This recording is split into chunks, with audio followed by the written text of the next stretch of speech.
When an Irish thoroughbred horse comes into the world, there's a silent expectation. A moment of hope that this horse will be the one, whose very physical makeup could give them an edge over their peers when it comes to stamina and speed. There is no finer sight than racehorses at speed. They have been designed and honed and perfected over the last 250 years specifically for that one horse can outrun another. Anywhere you go in the world where they have horses, and particularly thoroughbreds, within 10 minutes an Irishman will surface. It's guaranteed. We are at the top of the world in terms of thoroughbred breeding.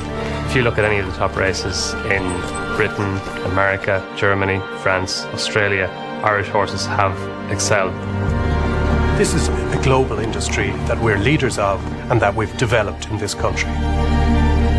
Across the whole equine spectrum, for a country with only 4 million people, it's a bit like the All Blacks in rugby union. The Irish are big specialists and very good at what they do. This is the Irish Derby. The racehorses here are amongst the best racehorses in the world. They are elite athletes that have won millions of euro in prize money between them. It's no surprise because they have been selectively bred for this. They've been bred for speed and bred to win races. So how does Ireland produce so many thoroughbred winners? Is it nature or nurture?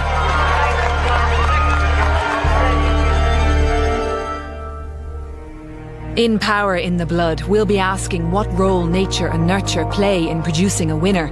We'll be looking at thoroughbred horses through the lens of anatomy and science, and through some of the people behind the multi-billion euro industry that nurture thoroughbreds to become winners. A large and glamorous crowd go about their business. Racegoers, trainers and owners are all set on the €725,000 prize and a notch in their horse's pedigree.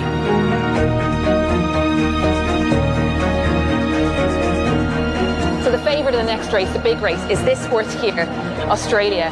He's got an impeccable pedigree. He's just won a major race in England, the Epsom Derby. The money's pouring into him. He is the bookie's favourite. He's as near as you're going to get to a sure thing. He has an excellent pedigree, arguably the best trainer and jockey combination in the world. But is there a set formula for producing winning thoroughbreds?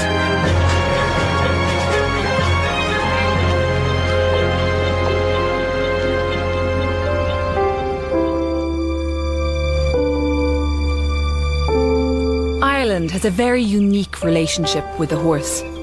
For generations, they've been at the centre of Irish life.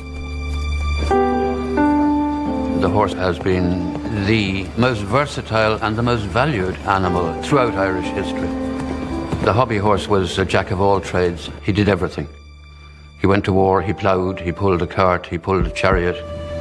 Many of the most important early race meetings happened on the 5,000 acres of open grassland of the Curragh, now the heart of the flat racing tradition in Ireland. Irish thoroughbred racing has evolved today into two distinct disciplines: national hunt racing over jumps and flat racing, where horses are bred for speed. On the flat, horses are bred, as we know, just to run over shorter distances. They're usually very highly bred. They're more expensive to produce. They're more a global commodity because flat racing takes place virtually throughout the world. National hunt racing takes place largely in Ireland and England and to a degree in France. A national hunt horse could start racing when he's 4 and he might be still running when he's 14. So he might build up a following. People follow that horse and he comes out year after year. I think that all shows just how embedded it is in our culture. The minimum distance for a national hunt race is 2 miles, so obviously you're not going to want a speedball for that. You need a completely different conformation of horse for that. But the most fundamental difference, and we all have to feel sorry for national hunt horses, 99% of them, even the greatest ones, aren't capable of passing on their genes because they're gelded. Or obviously if they're mares, it's a separate story. You could have the greatest national hunt horse ever, unbeaten, and it's worth nothing from breeding point of view. You could have a fair to middling group class horse that turns into a stallion, and he'll probably earn his cornet stud. Ultimately, it boils down to money. The ancestors of today's horses lived in herds and grazed on grasslands. To survive, they needed to run fast, and this was the driving force in the development of their powerful limbs. The slenderness of these limbs, combined with fast muscle fibres, enabled them to run at speed. You know, it is incredibly hard to get a real sense of just how fast these racehorses can get when you're watching them on television. You have to get up close and personal. So I've come to the Curragh of Kildare here this morning to meet superstar jockey and now trainer Johnny Murtagh. And he's going to be riding one of his beautiful racehorses alongside my car. So I can watch that acceleration and just see how fast they can get in a short space of time. Right, here we go. Most competitive man in flat racing.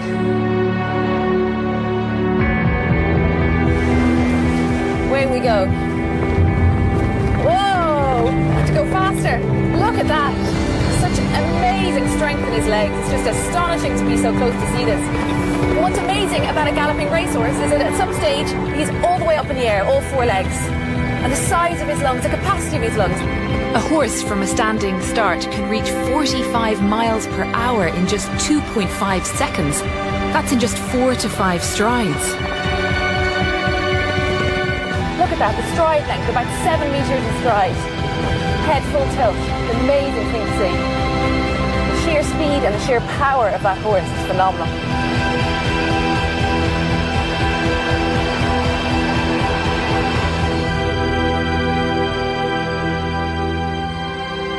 So what is it about horses that gives them such acceleration power? The not-for-profit Irish Equine Centre is dedicated to improving thoroughbred health and takes a scientific approach to help breeders and trainers understand their animals.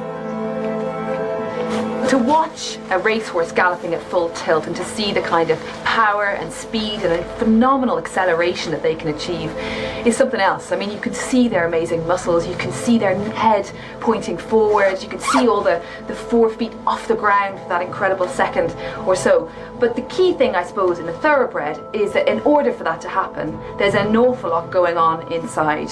So it's time now to take a look under the bonnet of a thoroughbred horse to see exactly why they're so fast. Good thoroughbred is a truly magnificent animal, and those people who are horse people, particularly thoroughbred people, speak of them in almost a mystical manner. When the levels of athletic performance come together in the same animal that looks magnificent, then for horse people that's beyond words. Ursula, when we think of fast animals, I mean, I certainly think of something like the cheetah, but of course the cheetah is a predator, and horses, they eat grass way back when they were on the prairies. I mean, they're not predators, they're running away from predators, aren't they? Yeah, so they're the prey animal, and they need to be able to get away very quickly, and they also need to be able to keep running. So that acceleration the prey species need to quickly get away from a predator, that is what the thoroughbred horse has been bred for. Yeah. Horses are a herd animal, and their instinct is to stay together. And if you watch them in a field, the leadership will alternate, but it's very rare to see one loose horse streaking out in front of the others. And because they were a hunted animal, you know, an animal of prey, hence the eyes on the side of the head rather than directly in front like us, they want to be together at all times. A thoroughbred now is a very finely tuned animal, and it is the product of that is man's selection over generations and generations. It's an incredible opportunity, however sad it is, to be able to see the muscles at such close range here in the thoroughbred. The sheer power, I mean, you can still feel it even though this one's passed on. They have a very high percentage of muscle to, you know, body mass. It is actually possible for a horse to fracture a leg just by contracting opposite groups of muscles. A trained, primed racehorse, just a ball of muscle primed to compete. And if you look at the power in his hindquarters, that's the part of the horse that's going to propel him forward. This is where all the power comes from. Exactly. And then it tethers out to the end, and what is quite a fragile part of the horse here, isn't it? It is, yeah, but there are quite a lot of very strong ligaments and tendons that support the distal limb. They're very, very strong. What about the shape of them? When you think of humans, obviously we're flattened here. Yes. Horses, on the other hand, are beautifully streamlined. They're like bullets, aren't they? They are, yeah. We're flattened front to back. They're flattened right to left. So it makes them much more aerodynamic. You know, they're like your sports car. Thoroughbred racehorses are bred for one thing and one thing only, and that is speed. They peak early at about 2 or 3 years of age, and if they win a lot of top races, their life changes and becomes all about breeding. And some top racehorses have genes and a pedigree that is so valuable that they can command over €100,000 to have a tumble in the hay and produce a foal. Now, Ireland is particularly brilliant at producing thoroughbred racehorses. The big question is, why? We have the calcium, the line in terms of their development. We have the people, and we have some of the best stallions in the world here, with the result that some of the best broodmares in the world come here. So we really have the perfect conditions for the breeding of success. I've come to the National Stud, owned by the Irish government, to find out about the importance of breeding and pedigree in thoroughbreds. The leading stallion here, Invincible Spirit, is in the news because some of his offspring are doing so well on the racecourse. Tell me about this incredible stallion, Invincible Spirit. I mean, he's the most successful daddy that's ever been here, isn't he? Yeah, well, he's the best stallion we've probably ever had. He's the second leading stallion in Europe, which puts him in the top 10 stallions in the world. And what is it about him that signifies a thoroughbred? Well, the thoroughbred is measured in hands. A hand is 4 inches, so he's exactly 16 hands, which puts him right in the middle of the range for thoroughbreds. He's perfectly balanced. He has an amazing width to his hip, which gives him enormous power and strength, particularly when he walks.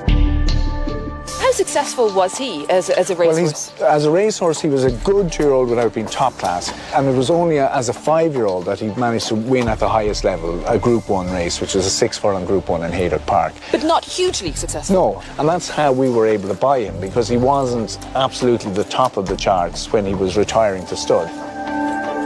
You'd pay €70,000 for a tumble in the hay with Invincible Spirit. And with the success of his children, such as Kingman, there's only one direction his fee can go. And it's the favourite Kingman, driven out by James Doyle, wins it well. Kingman wins the Guineas. Probably as a result of Kingman, Invincible Spirit will probably be more sought after next year from mare owners as a stallion, and therefore his fee could even go up.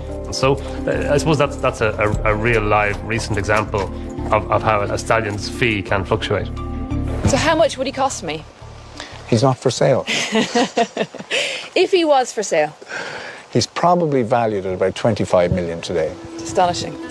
As I say, he's the strongest horse in the world. He carries an entire farm on his shoulders. I bet he does. Invincible Spirit may not have won any classic races, but his pedigree has a long and unusual story. You can trace his lineage back 25 generations, directly related to one of 3 Arabian horses. All thoroughbreds today trace back to 3 stallions. The Darley Arabian, the Barley Turk, and the Godolphin Barb, that were mated with English mares, primarily in Yorkshire, funnily enough. Yorkshire is the cradle of the thoroughbred, to inject a bit of speed into the English warhorse. And by crossing the English mares with the Arabian stallions, you have the birth of the thoroughbred. So how did they load their musket? The Barley Turk spent a bit of time here. He was involved apparently in the Battle of the Boyne.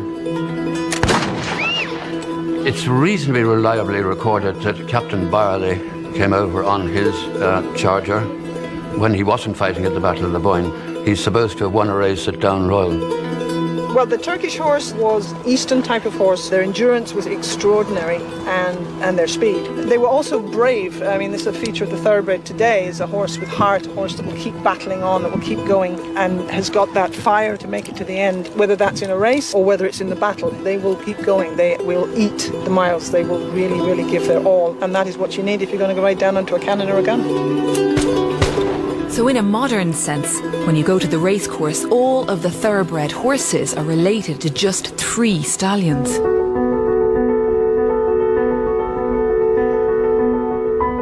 Going to the races is one thing, but being able to buy and sell racehorses is very much at the luxury end of the market.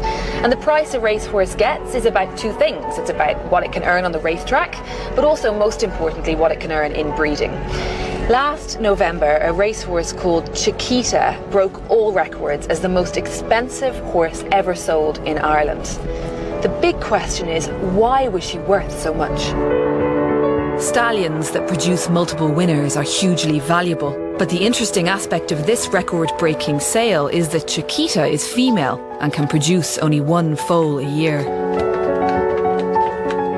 So here we are, this incredible theatre. I mean, on the day when Chiquita came in, how packed was this? Oh, the place was packed. It was standing room only. People were sitting on the stairs. They were 3 or 4 deep in the walkway roundabout. We had Japanese buyers, we had American buyers, we had Middle Eastern buyers from Qatar and Dubai. Sheikh Fahd Al Thani, one of the biggest buyers in the world, stood up on the balcony there. The Coolmore team, MV Magna, Paul Shanahan, stood over there. Anybody who's anybody on Bloodstock was here. So here's Chiquita, an absolute beauty, isn't she? When she came into the ring, there was a huge sense of anticipation. She was what everyone had come to see. This is a filly with enormous potential, ladies and gentlemen. She combined all the qualities which are required to breed top-class horses. First of all, she was a beautiful filly. She was by a top-class sire, and she was a superb race mare. Many fillies like Chiquita would be owned by people who probably bred her and will keep her. So there's very, very few of these fillies that actually come to the open marketplace. And when they do, they have a rarity value. Did you have any indication yourself she was going to go for as much as she did? Well, not as much as she did, perhaps, but she's beautifully bred. She's like getting Usain Bolt with the world's greatest supermodel and putting them together. And on top of that, she's a classic winner. And it's Just Pretending, pressed on the near side by Rapost. In third place, chasing them is Chiquita. She's lived up to her pedigree and her looks, so she's brilliant. They're all closing, they're racing up towards the line. Just Pretending and Chiquita on the near side. Chiquita drifted to the near. So when Chiquita came in, what was your opening bid? I thought, I'll get an opening bid of $1 million, and so I thought I'll ask for 2. I know that across there in the second row was sitting John Warren, who is the Queen's racing manager in England, and he had a buyer with him, and I know he bid the $2 million.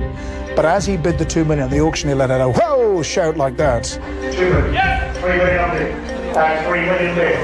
There's a chap standing over there who went 3. He is a bloodstock agent called James McHale from England. I noticed he had plugs in his ears. He was obviously speaking to somebody.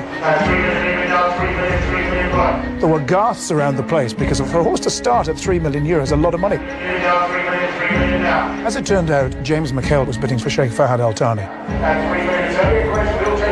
We were pretty sure that Coolmore would bid, and then suddenly one of my bid spotters lets out a ho shout like that.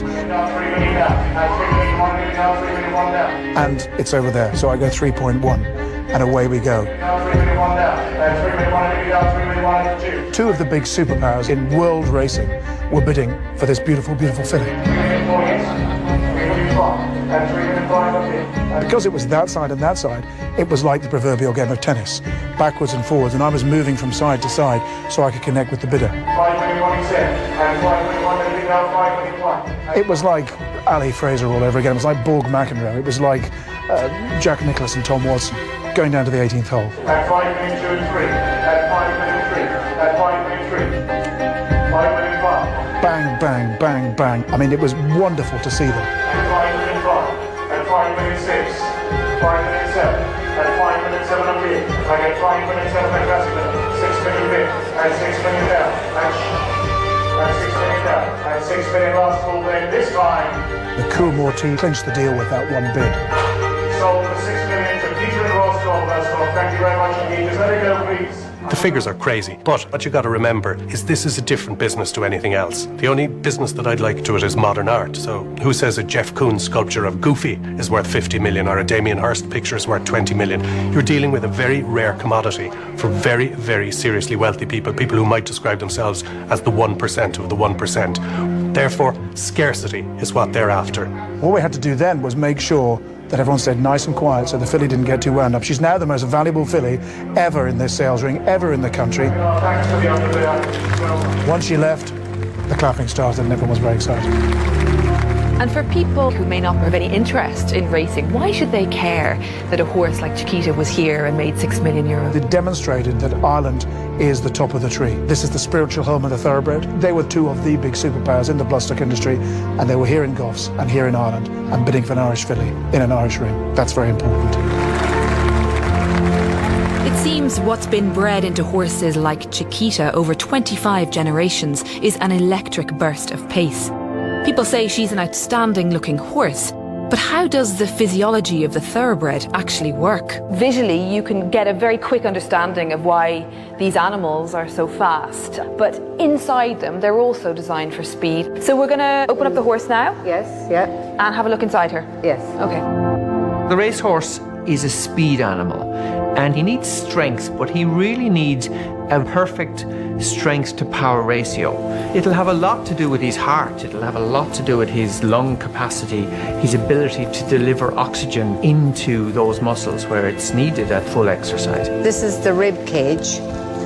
So behind the rib cage, we have the heart and we have the lung. This is the heart? Yes, this is the heart. It's enormous. It is enormous. There's quite a distance for the blood to go, so the heart has to have a very big capacity. The horse at full exercise makes use of his reserves to the maximum. The horse has a large spleen, for example, and that spleen contracts, as in it squeezes during exercise, under the influence of a hormone called adrenaline. And Ursula, I spot here the beautiful coloured tongue-shaped spleen in this racehorse. Yeah, the spleen is actually quite unusual in the horse. Is it? It is amazing because it can give the horse an auto-transfusion or inject the horse with red cells if it gets nervous or it needs to gallop away very quickly. That's astonishing. So it's like it gives itself a transfusion of red blood cells that makes it go very fast. Yeah, well, it gives it more red cells that have more hemoglobin that can carry more oxygen, to the tissues. Good thoroughbred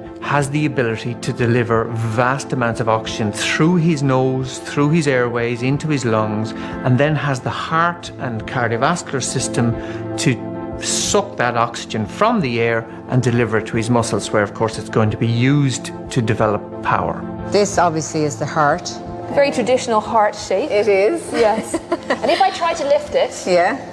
Oh, it is so heavy. It is. That is so heavy. The heart, which in a big horse might have a resting heart rate of 30 beats per minute, something like that, that will increase something like 7-fold to something in the order of 200 beats per minute while the horse is at full exercise. And Ursula, it's no surprise really that these wonderful, beautiful cerise-coloured lungs are so big. They're astonishingly big. This is where the thoroughbred really scores, because he has an enormous capacity to deliver oxygen from the air that he breathes, to deliver that to his muscles. All the exchange takes place in these little air sacs called the alveoli. So the oxygen moves into the blood and then the waste products like carbon dioxide come back into the alveoli to be got rid of through the upper airways. And if you opened out those alveoli into a flat surface, they would actually take up the size of an Olympic swimming pool. That's astonishing. It is. Yeah. So you're talking about a huge surface area here in order to get the oxygen in. Yeah. The heart pumps it around the body, the muscles do what they have to do to get this horse to move. Makes a little bit more sense as to why they're so fast. It does, yeah. And of course humans have bred them over hundreds of years. Yeah.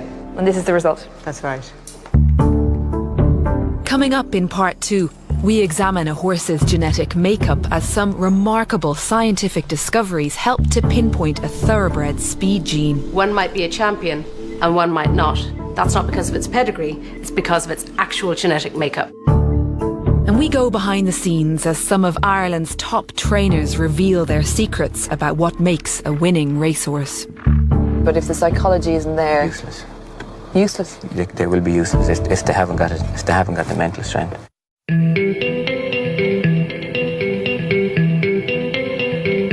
I think it's fair to say that the Irish racing industry is fairly conservative. I mean, cloning is banned and artificial insemination is also banned. But a few years ago, finally, they mapped the horse genome. So the big question is, in the future, could the role of genetics in performance have a big impact? A group of scientists at UCD are international front runners in a scientific race to understand the horse. We have a lot of different measurements that we can take from these horses that gives a really very concise overview of the athletic capability of that animal. And we can look at the changes in these physiological measurements and relate them to genetics. One of the reasons thoroughbreds are such elite athletic animals is that they have huge capabilities to take in and use oxygen to make energy. And we have a lightweight mask that's been developed. It's first of its kind in the world, where we can directly measure the amount of oxygen that the animal is using. The other thing that we are looking at is heart rate and rhythm. And so we have what's called a telemetric ECG, in which we can actually look at the rate and rhythm of the heart of the horse during exercise. Some animals, as it is with some people, are just more capable of doing a certain type of athletic exercise. The research at UCD has contributed to a discovery made by Equinome, a company which has developed a test for what is now known as the speed gene. Pedigree doesn't always accurately reflect the individual genetics because, of course, two individuals that are full siblings will have exactly the same pedigree page. One might be a champion and one might not. That's not because of its pedigree, it's because of its actual genetic makeup. We chose to look at one particular gene, myostatin, which we now know and refer to as the speed gene, because that gene had been shown in a range of other species to have a massive impact on muscling. We found there are three particular genetic types. A horse can be a CC, a CT, or a TT type. And each of these three types has an impact on how that horse is likely to perform. CCs are best suited to short distance sprint races, CTs to the middle distance type races, and TTs are better suited to races that require more stamina. So we can make a very strong prediction about the type of horse that you have from just this single gene. From a breeding point of view, breeders can more consistently produce the type of foal that they want to produce with this genetic information that can't be determined exactly from the pedigree. It gives trainers an advantage in that they know exactly what they're dealing with as soon as the horse walks into the yard. They can train and race a horse for what they're genetically made to do, not what they're guessing they're made to do. I think it's fascinating, the prospect of science playing a role in pedigree analysis. It probably hasn't caught on as universally as I thought it would have done by now. The racing and breeding industry, it's quite conservative. It doesn't change very quickly, very easily. I think we're kind of obsessed with genetics now. Everybody thinks that we can just test tube miracle creatures. But really what racing fundamentally is about, and breeding, is magnificence and something that gets your pulse racing. In the future is going to depend on results. It's going to depend on how accurate it is at predicting champions or winners. If it proves to be successful, then people are going to have to pay attention. The nature-nurture debate has always been at the centre of Irish thoroughbred breeding. If you journey back through the bloodlines, the single biggest influence on breeding in Ireland is by a famous stallion called Northern Dancer. His son, Nijinsky, was brought to these shores by Vincent O'Brien, a man who had a clear understanding of what makes a winning horse.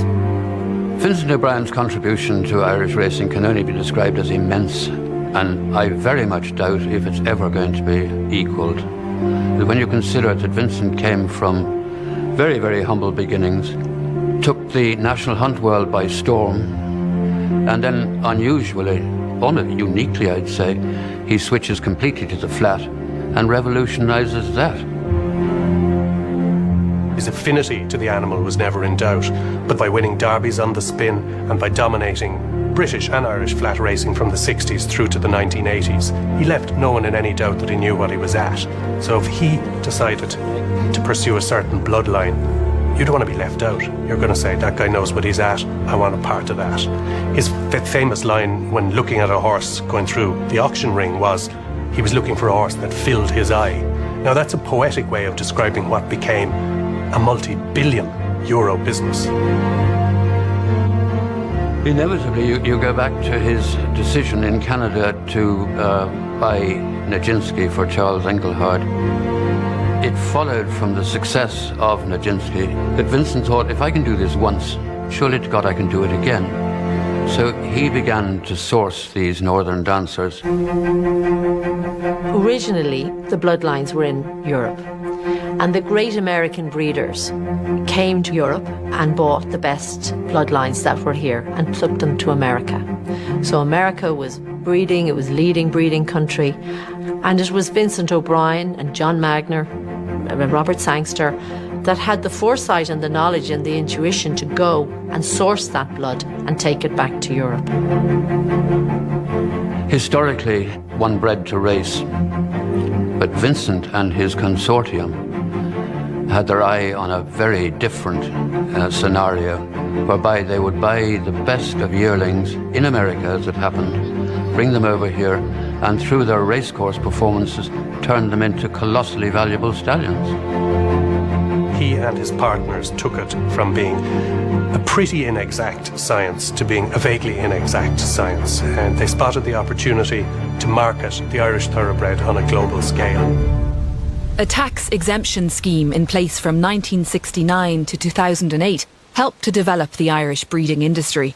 At the forefront of this new industry was Coolmore Stud, established by Vincent O'Brien and John Magner, where the Northern Dancer line produced powerful sires like Sadler's Wells and Galileo, Europe's leading stallion. Sadler's Wells was 15 times European champion sire. Thankfully he lived to be a fantastic age and lived healthy up to literally the day he died. We all worried what's going to happen. Thankfully, we have a horse here that was born in 1998, went on to win the Epsom Derby in 2001, came here as a champion racehorse. When Sadler's Wells passed away, the question mark, and I'm sure Coolmore were asking, where are we going to find another superstar, another, effectively an ATM that dispenses 10 million a year for doing what comes naturally to horses? Lo and behold, a son of his, Galileo, appears and seems to be doing just as well as a stallion. To get Sadler's Wells and Galileo, father and son, within 25 years is just bordering on the ridiculous. If he covers 100 mares a year, if his covering fee is 200 grand, you can do the math. As they say in the States, it's 20 million a year. Now, he doesn't cost 20 million to keep in oats. How long will he have that success for? You know, give him a decade. So bump it up, you could say 200 million. I'm not a merchant banker, so I can't do discounted cash flows and all the rest of it. But what you have is something on 4 legs that's worth billionaire stuff. You know, there are thousands of Irish racehorses bred every year. Only some of them win races. Only a handful of them are good enough to become stallion or mare at stud. And Galileo, well, he's 1 in a million. But even if you have a foal out of the best mother and father that money can buy, it still doesn't mean that you have a winner. Having first developed Ballydoyle as a training facility and then Coolmore as a stud, Vincent O'Brien and John Magner understood the vital link between nature and nurture. Vincent O'Brien retired from training in the early 1990s. John Magner set about finding a crucial replacement for Ballydoyle. Okay, Edmund. Good man, Edmund. Come on, John. Okay, Michael. Good man. Aidan, you've some memory for names. Oh, listen, I talk to them every day. You know? Yeah. Okay, Timmy. Good man. Aidan O'Brien really is part of that pedigree of horseman. So Vincent O'Brien was first and foremost a horseman. Subsequently, he developed into something of an oligarch of the breeding industry and a founding father. But Aidan O'Brien keeps that bloodline intact despite not being a blood relation. What you have here is a guy who grew up surrounded by horses, who grew up modest background, but who took his knowledge of horses and their personalities and what would maximise their potential and put it into the modern, unforgiving, multi-million investment framework. It's an uphill gallop, it's climbing all the way, so there's no downhill on this. So it's more demanding than some of our other gallops. 2/3 of the horse's body weight is on the front legs, so it obviously just takes the weight off of their front legs and puts more pressure on their hind legs, you know. Yeah, so and gets them working hard. Absolutely, yeah. It's good for their heart and their lungs, really. It's the very same as human beings, really. You want them to see them doing their work and enjoy doing it and be moving fluently rather than being under pressure. You're always listening to them breathing, whether their breathing is heavy or rough or light and smooth, you know. With their head nice and low and enjoying what they're doing, really. All good, Aidan. Thanks, Seamus. So you're always trying to push it and to find where... Absolutely. Yeah, well, you're always digging, always looking for more information. Absolutely, yeah, exactly. Like, we're very lucky here. The horses we get, like, they're all probably top range of their generation every year, which is very unusual. We're very lucky that the lads are prepared to keep them in this country and for us all to work with them. Obviously there's a big connection with Irish people and horses. I suppose from the time people could walk, there was working horses outside, and I suppose Irish people understand the way a horse thinks, and a little bit like the animal mind works. And I suppose they're like kids, they're influenced by their people that they're around, really. How sensitive are they? Very sensitive, yeah. Very, like babies, yeah, very, very sensitive, yeah. When you dig deep into them, you see how sensitive they really are, you know. So small little things can make big differences, really. You could say Aidan O'Brien, yeah. I mean, how wouldn't he succeed with the bloodlines and support he got from Coolmore? I think that's complete nonsense. To be at the top for almost 20 years now, to have brought it through from National Hunt to global superstar, winning Breeders' Cups, winning countless British classics. The man is quite obviously a genius. Group 1 jumped off.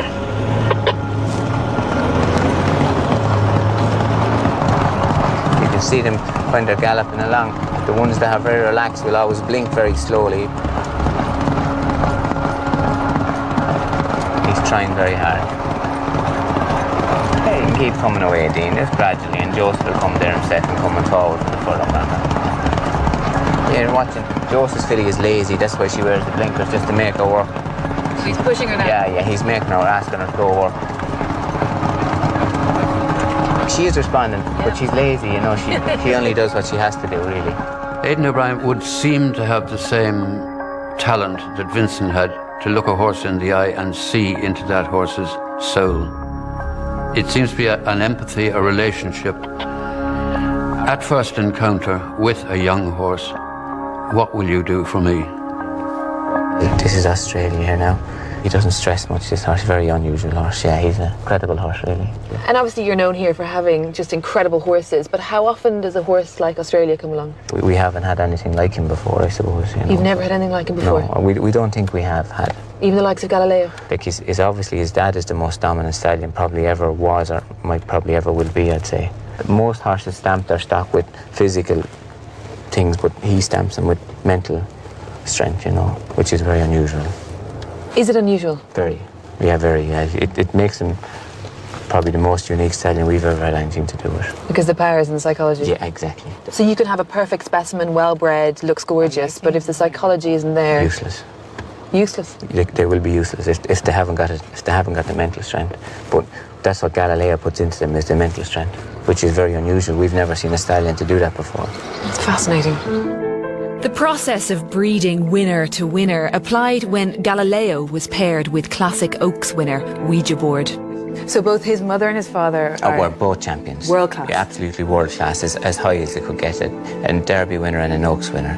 Galileo, we see what he's doing day in, day out with lesser mares. So when he covers a mare like Ouija Board, listen, obviously the progeny is Australia, really. His mum and dad both were 1.5 mile horses. Like, he has won twice over 1.5 mile, but he's not a 1.5 mile horse at all. He obviously has their genes as well, but he's probably much faster than his mum and dad were.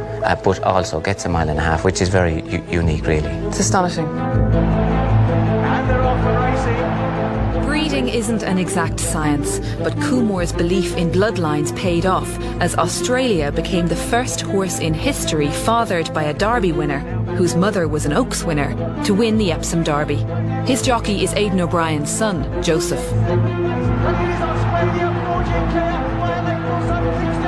This is a very special specimen. What was it like to ride him in the Epsom Derby? He's a dream to ride for a jockey, in that you can ride him handy, you can drop him in, you can basically do what you like and ride him according to the race. He pretty much has everything you could want in a racehorse.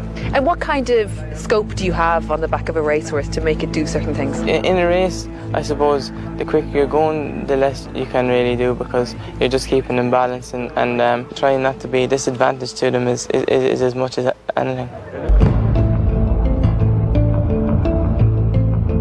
Weighing heavily on the side of nurture, a jockey's ability to read the horse on the track and make split-second decisions can often determine the outcome of a race, creating a pathway to the next superstar at stud.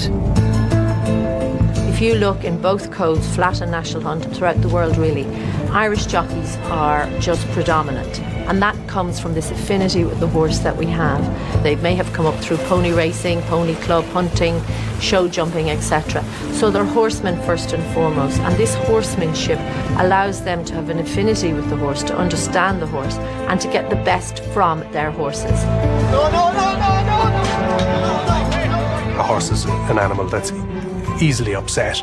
One wrong decision or one kind of transfer of bad vibes from the head through the saddle can upset a horse. The horse might boil over, the horse might go too soon, it might become uncontrollable. It's all about minimising the uncontrollables within horse racing and breeding. Breeding itself is a bit of a lottery, but it's no lottery picking a Mick Kinane or a Kieran Fallon or a Johnny Murtagh to ride a good horse. One of Ireland's top horsemen was a prolific winner of the Irish, English and French classic races over 2 decades, Mick Kinane. Over his 34-year career, he was Irish champion jockey 13 times. First Irish Derby, Galileo completes the big Derby double. What kind of characteristics did you have as a jockey? I was probably very fortunate. Once those gates opened, the loudest thought I could hear was my own. Which is important. I mean, you're in the zone, you know. When you are getting in that zone, what are you thinking about? Your owners and trainers are always very, very nervous on the big day in the parade ring. And if I walk into the parade ring and I'm shaking, they'll not feel it. It doesn't inspire much confidence to them. So, you know, you have a leading role to play, and that everybody is in the right place at the right time, you know, and in the proper mental state. I mean, you have ridden so many incredibly famous winners. What's the common theme amongst all of them? Or is there a common theme? All the good ones have to have pace and balance. That is a huge denominator, because without them, they can't be better than good, you know. Did you ever ride a complete horse? I've been fortunate to ride some great ones, but to finish with Sea the Stars, he was just a phenomenal horse. You know, he was regally bred and had everything. Prior to a race, he'd be very calm. When the gates opened, he was like a tiger. He just really got his game hat on and was very aggressive then. A bit like you? Possibly, yeah. You're a good match? We were a good match, yeah. We were perfect for one another. Sea the Stars had a perfect 3-year-old racing career. He won 6 Group 1 races in 6 months, including 2 in England and 1 in France. He's considered by many to be one of the best thoroughbred racehorses ever. They are clear. With fame and glory, Johnny Murtagh in front. See the stars. His trainer was John Ox, and by the end of the 2009 season, Ox had trained 35 Group 1 winners in his career, including the winners of 11 classic races. So, for a trainer with these credentials, where does the balance lie between nature and nurture? When you see a field full of brown horses, they all look the same for an uneducated person like me when it comes to racehorses. But for you, watching them going around a track, how much can you understand their own temperament and their own character?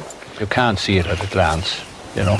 Somebody who tells you they can see everything about a horse at a glance is, you know, pulling your leg.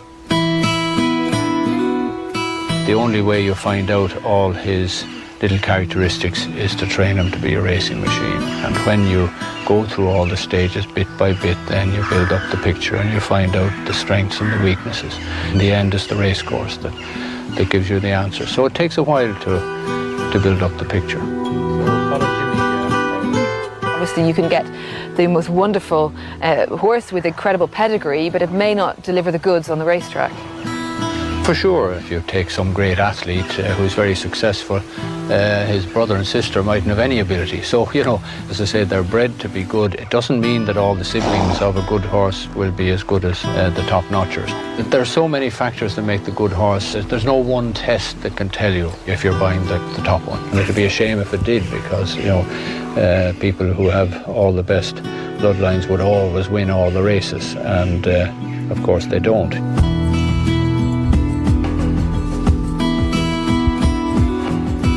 You have to look after racehorses like small children. Little babies. They like babies, you know. The kids all have anxious parents, anxious owners. Expensive boarding school, yeah. And they have to have absolutely everything done for them. And given your incredible career so far and the amazing winners that you've had, what is the common theme with those winners? Thinking of the likes of See the Stars that are just repeatedly winning race after race after race. They all have a temperament that's unmatched. They'll eat their feed at the same speed, they'll stand in the stable in the same spot, they'll sleep in the same spot, they'll go out, they'll do their work without fail, and they'll never disappoint you. And there's actually nothing closer in the animal world to a machine than a great racehorse. See the Stars being the most obvious and the most dramatic example of that. You know, he was just a racing machine. Is there still a huge element to it which is a mystery to you? It is always a surprise, and it's such a great pleasure and it's such a great privilege when something like that comes along that you get to train, because you work all your life and you work every year hoping there's another one there, and of course they're very rare, they don't come along every year. So I think there'll always be a mystery where you're involved with thoroughbreds. I think there'll be so many exceptions to every rule that the mystery will remain. When you spend a bit of time in the horse racing industry, there's a term that crops up very often, and that's foreign direct investment. It seems an awful lot of international buyers and breeders are pumping money into Ireland, and have done for quite a few generations. The big question is why they're doing that. And the answer may be got here in Giltown Stud in Kildare, which is an interesting place and a good example of foreign investment, because Giltown is owned by the Aga Khan. Obviously we're here in majestic surrounds of Giltown, owned by the Aga Khan. And when did he come to Ireland, and why did he come here? Well, his interest came from the fact that his grandfather originally bought farms in Ireland, so he spent time here when he was young. He has 4 farms here. He keeps on average about 100 mares here, based here. Ireland has certainly enjoyed his family's involvement in the industry going back many, many years now. There was a huge wave of foreign direct investment back in the 70s when many of the leading breeders of that time chose to buy stud farms in Ireland and base their breeding operations here then. We are now seeing a new wave, in addition to those people who are still here. One of the new wave of owners coming to Ireland is the Choi family, who own the all-conquering See the Stars.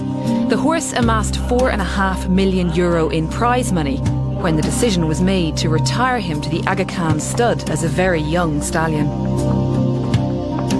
If a horse is so successful on the racetrack, then the attractiveness of him as a stallion is huge, and therefore his potential earnings as a stallion can be a lot greater than what he could earn even in another year on the racetrack.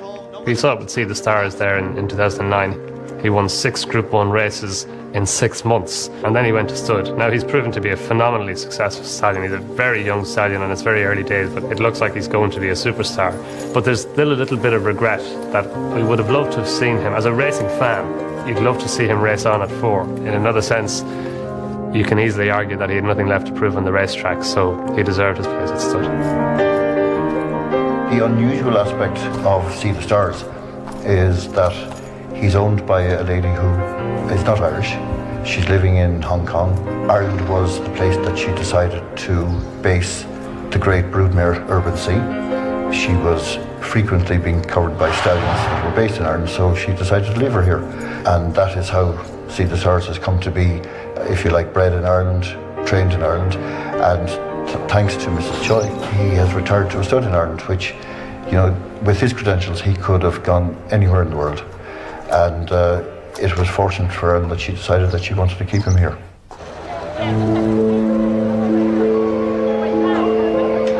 Runners now behind the stalls for the Dubai Duty-Free Irish Derby. I'd like to inform patrons that the winner will be unsaddled in front of the winning post after this race. The Irish Derby presents the best thoroughbreds from the top trainers and owners. We know that the favourite is Aidan O'Brien's Australia, but the real story here is that all these racehorses have Irish bloodlines. The white flag raised and they're off and running, and it's Australia who's the first to show with Kingfisher moving up on the outside now to move on into the lead. This is a story that goes back to Vincent O'Brien in the 1960s. This is a few generations on from his analysis of breeding, where it was going. And it's Kingfisher showing in front, 2 lengths up on Orchestra in second. A break then of 4 to 5 lengths to Australia. The line continues, the Northern Dancer line continues to this day through Australia by Galileo. And that goes back to the genius that was Vincent and his partners. And now Australia wins, eased on, going up towards the finish. Australia beats Kingfisher. Orchestra, Fascinating Rocket Company. Australia isn't a flash in the pan. He's not a fluke. He's not a genius child that just popped up from somewhere. He's the result of 40 years planning. The second Irish Derby winner for Joseph O'Brien, and an 11th for trainer Aidan O'Brien. It's great when it comes together, you know, but delighted. He was cantering back, wasn't he? Yeah, he's a lot of speed, a lot of class, you know, couldn't be happier, really. So there you go. Australia came home and won the race. There's few surprises there. This is a horse with an impeccable pedigree who works with one of the best trainers in the world, with one of the best jockeys in the world on his back. What an environment to be born into. But you know, when it comes to why he is such a winner, it's still a little bit of a mystery. And sure, would we have it any other way? How good a horse Australia is has been answered, but how good a stallion he'll be is another one of these marvellous question marks that we won't know the answer to for at least 2 to 3 years. He will go to stud with the pedigree, with the glory in his race book. Can he turn into another stallion along the lines of Galileo? You'd be foolish to bet against it. But that's part of the joy and that's part of the lottery of breeding. It's a gamble. It all is. You buy a horse in a sales ring, you buy a yearling who's unbroken, untried. Nobody knows how fast he's going to be. You just never know, but that's the dream. For an addict like myself, there is no finer sight than racehorses at speed. They are a magical creature. I think we should be grateful that they have survived as a breed and they give us as much fun and enjoyment and pure pleasure as they do.